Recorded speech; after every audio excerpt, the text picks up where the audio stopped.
Is manage your time. Write down each and everything. Write down each and everything. آپ نے کس time اٹھنا ہے, کس ٹائم سونا ہے, کس ٹائم قرآن پڑھنا ہے, کس ٹائم قرآن پہ تدبر کرنا ہے, کس ٹائم آپ نے دعا کے لیے ہے, کون سا ٹائم آپ نے گھر والوں کی ہیلپ کرنی ہے, کون سا ٹائم اپنے اولاد کو دینا ہے, کون سا ٹائم ایکسرسائز کے لیے ہے, کون سا time each and everything. کون سی ایسی چیزیں ہیں جو کہ میں نے کرنی ہے اپنے دن میں. رائٹ یور اسکیجول, ایون چھوٹے موٹے کام بھی, because small habits bring bigger changes and great changes in life. You should be reaching masjid before time and you should be leaving masjid after sunnatein and dua and everything. ہر چیز write it down کہ میں نے کس طرح سے اپنے رمضان کو maximum utilise کرنا ہے, اور یہ اس کی پریکٹس آج سے شروع کر دیں آپ. کیونکہ لوگ کہتے ہیں, ایک کوٹ ہے, من علامت المقتی اضاعت الوقت. سب سے بڑی علامت جو انسان کے لوزر ہونے کی اور ڈسٹروائے ہونے کی وہ کیا ہے کہ وہ ٹائم کو ضائع کرتا ہے. اور ہر چیز کو نا سنت کے مطابق کر لیں. جیسے جو سحری کا پہلے والا ٹائم ہے, یہ جو سحری کا ٹائم ہے, اس میں اللہ تعالیٰ کوالٹیز بیان کرتے ہیں اللہ تعالیٰ کے نیک بندوں کی, اور وہ کیا ہے, وبالاسحار هم یستغفرون. وہ سحری کے ٹائم پہ توبہ استغفار کرتے ہیں. Make that special time, take 5 to 10 minutes out and do استغفار اینڈ توبہ. جاگنے کے بعد جو سنتیں ہیں, یعنی قرآن کی جو کچھ آیات کی تلاوت ہیں, اور مسواک کا کرنا ہے, اور صدقہ دینا ہے, وہ اپنی write each and everything. ٹھیک ہے انشاءاللہ, یہ آپ کرنا شروع کر دیں. And the 4th point is اپنے دل کو صاف اور پاک کر لیں. اپنے دل کو صاف اور پاک کر لیں. ابن مسعود بلکہ ابن عباس رحمہ اللہ رضی اللہ عنہ, ان سے پوچھا گیا کہ how you used to welcome Ramzan. صحابہ اور آپ کس طرح سے تیاری کیا کرتے تھے رمضان کی. ہم سے تو پوچھیں ہم کیا کہیں گے, کیونکہ ہم شاپنگ کر لیتے ہیں, گروسری کر لیتے ہیں, ڈفرینٹ چیزیں لے لیتے ہیں, اور سموسے کون سے پکانے ہیں, پکوڑے کون سے پکانے ہیں, روزہ کی بوٹلز اور سب لے لیتے ہیں نا. روزہ تو ہر گھر میں مسٹ اور فرض تھا, لیکن ابن عباس فرماتے ہیں کہ ہم رمضان کو اس طرح سے ویلکم کرتے تھے کہ ہم اپنے دل کو ہر قسم کے بغض اور حسد اور کینہ سے صاف کر لیتے تھے.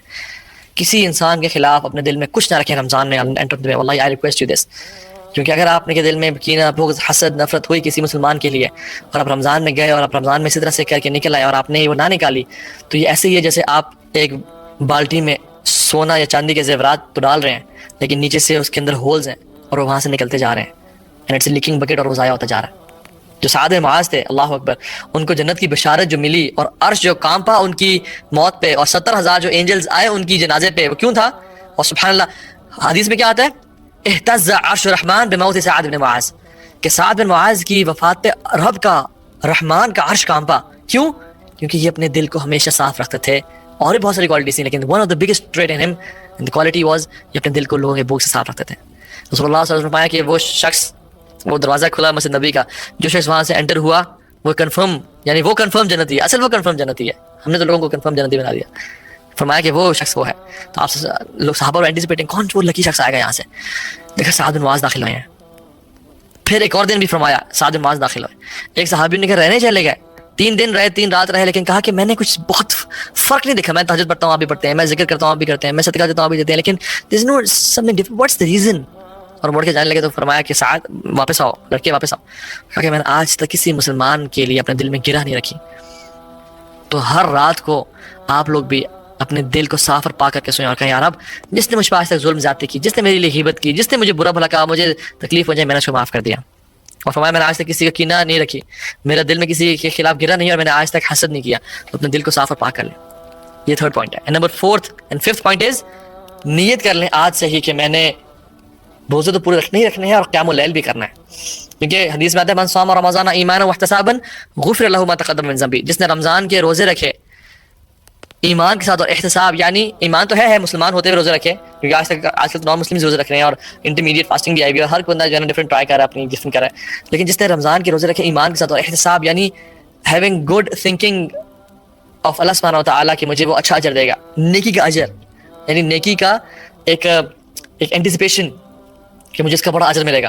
غفر اللہ ما تقدم من ذنبی, اللہ اس کے پچھلے تمام گناہ معاف کر دیں گے. ایک اور حدیث میں آتا ہے من قام رمضان ایمانا واحتسابا غفر اللہ ما تقدم من ذنبی. جس نے رمضان کے 30 دن یا 29 دن قیام کیا, قیام اللیل کیا, اس کے بھی تمام گناہ پچھلے معاف ہو جائیں گے. آپ کہہ سکتے ہیں کہ تو ہاں بھائی یار مجھ سے ایک دن مس ہو گیا, میں کیا کروں, میں سارے 29 دن قیام نہیں کر سکا, یار آئی سلیپٹ, مجھے مس ہو گیا, میں کیا کروں. تو ایک اور حدیث بھی آپ کے لیے ہے. رسول اللہ صلی اللہ علیہ وسلم فرمایا من قام لیلۃ القدر ایمانا واحتسابا غفر اللہ ما تقدم من ذنبہ. جس نے لیلۃ القدر کی رات کو قیام کیا ایمان اور احتساب کے ساتھ, یعنی in having faith in Allah subhanahu wa ta'ala and anticipation of rewards, غفر اللہ ما تقدم من ذنبہ, تمام گناہوں سے معاف کر دیے جائیں گے. اللہ اکبر، کتنی بڑی اپرچونیٹیز ہیں. سلف صالحین رحمہم اللہ مغرب کی نماز کے بعد افطاری کے بعد غسل کیا کرتے تھے، خوشبو لگاتے، اچھے کپڑے پہنتے. کیوں؟ کیونکہ ہم اپنے آپ کو تیار کریں رات کی عبادت کے لیے. ہم لوگ افطاری کے بعد پکوڑے سموسے جلیبیاں اور آئلی چیزیں کھانے کے بعد اور روزہ کے 3 جگ پینے کے بعد ڈکار مارتے ہیں اور پھر سو جاتے ہیں اور کہتے ہیں الحمدللہ الذی اطعمنی ھذا طعام ورزقنی. سلف صالحین یہ تو کم کھایا کرتے تھے. دوسرا غسل کیا کرتے تھے، نہایا کرتے تھے تاکہ فریشنس آ جائے ان کے جسم میں. کیوں؟ کیونکہ ابھی تو ٹائم شروع نہیں لگا، ابھی تو گیم ہیوی ہونے والی ہے، ابھی تو اللہ تعالیٰ کی بات کا موقع آنے والا ہے. سو 4th and 5th پوائنٹ، تمام روزہ رکھنے کی نیت کر لینا اور اس نیت سے کہ یار میں آپ سے بڑا اجر ایکسپیکٹ کروں گا، اور قیام کی نیت. چھٹی چیز، some people work hard, some work smart. ٹھیک ہے، اور ہارڈ ورک کون کرتا ہے؟ جو کبھی کبھی اسمارٹ ورک کو اگنور کر جاتا ہے. We need to smart Muslims, we need to work smart. Hard تو آئے گا ساتھ لیکن اسمارٹ کرنا ہے. وہ یہ کہ کان، آنکھ اور زبان کا بھی روزہ رکھیں. کان، آنکھ اور زبان کا بھی روزہ رکھیں. کان سے کچھ برا نہ سنیں، آنکھ سے کچھ برا نہ دیکھیں، زبان سے کچھ برا نہ بولیں. اللہ تعالیٰ فرماتے ہیں کہ یعنی حدیث میں آتا ہے کہ اللہ سبحانہ تعالیٰ کو کوئی پرواہ نہیں ہے اس بندے کی، اس کے روزے کی، جو کہ نماز، جو روزہ تو رکھ رہا ہے لیکن کان کے، آنکھ کے اور زبان کے گناہوں سے نہیں بچا. لیس لہ الا الجوع، اس کے لیے کچھ بھی نہیں ہے سوائے بھوک کے. یعنی اس کے لیے جو ریوارڈ ہے وہ کیا ہے؟ بھوک. اس کو بھوک نصیب ہو گئی، یعنی وہ بھوکا رہا سارا دن.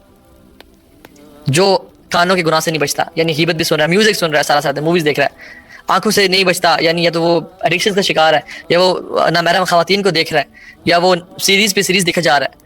اور زبان، یعنی زبان سے لوگوں کو تانے دے رہا ہے، ٹانٹ کر رہا ہے. ساس بہو کے آپ دیکھ لیں مسائل، ساس بہو کو تانے دے رہی ہے، بہو ساس کو تکلیف پہنچا رہی ہے، انسان اپنی جو ہے نا گھر والوں کو تکلیف پہنچا رہا ہے، اور عجیب ایک ماحول ہوتا ہے. انفارچونیٹلی اللہ تعالیٰ ہم سب کو معاف فرمائے.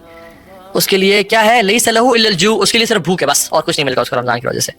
اور فرمائے اللہ کو بھوکے پیاسے ہی کیوں، کوئی پرواہ نہیں. دیکھیں رمضان کا جو روزے نا، اس کی ایک اللہ تعالیٰ ٹریننگ کر رہے ہیں، حلال ایک ٹریننگ کہ میرے بندو بریانی حلال ہے، پیزا حلال ہے، ٹکے حلال ہیں، سب حلال ہے، لیکن تم میرے کہنے پہ صبح فجر سے لے کے مغرب تک نہیں کھاتے، حلال چیزوں سے نہیں بچتے ہو.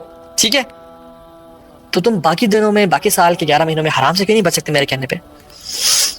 یہ ایک ٹریننگ ہے میری آپ کی کہ یار اب گھر پہ کوئی نہیں ہے، بھوک شدید لگ رہی ہے، اور ٹینک پڑا ہوا ہے، یا بڑا زبردست قسم کا اسٹرابری شیک پڑا ہوا ہے، یا پانی، ٹھنڈا پانی پڑا ہوا ہے، مجھے سخت پیاس لگ رہی ہے، میں پی سکتا ہوں کہ میں کیوں نہیں پیتا؟ لوگ تو نہیں دیکھ رہے، کیونکہ اللہ کا حکم نہیں ہے، اللہ تعالیٰ نے کہا ہوا ہے، اللہ کو میں نے راض نہیں کرنا. تو جب ہم حلال چھوڑ رہے ہیں، جو کہ ہم مغرب کے بعد کھانا شروع کر دیتے ہیں اللہ کے حکم کی وجہ سے، تو ہم حرام کیوں نہیں چھوڑ سکتے اللہ کے حکم کی وجہ سے؟ یہ ایک ٹریننگ ہے پروسیس. جس نے یہ سمجھ لیا نا، اس کو رمضان کا مقصد پا لیا، جس تقویٰ. یہ چیز سمجھ آ جانی چاہیے ہمیں کہ جس رب کے حکم سے میں حلال چھوڑا تو میں حرام کیوں نہیں چھوڑ سکتا. اور سلف صالحین گھر سے نکل کے مسجد میں آ جایا کرتے تھے اور کہتے تھے کہ ہم اپنے روزے کو بچانے کے لیے آئے ہیں، کہ ہم سے کوئی بری بات نہ نکل جائے ہمارے منہ سے، کوئی حسد نہ، کوئی غیبت نہ ہو جائے، کوئی مشکل جو ہے نا وہ چیز بری نہ نکل جائے.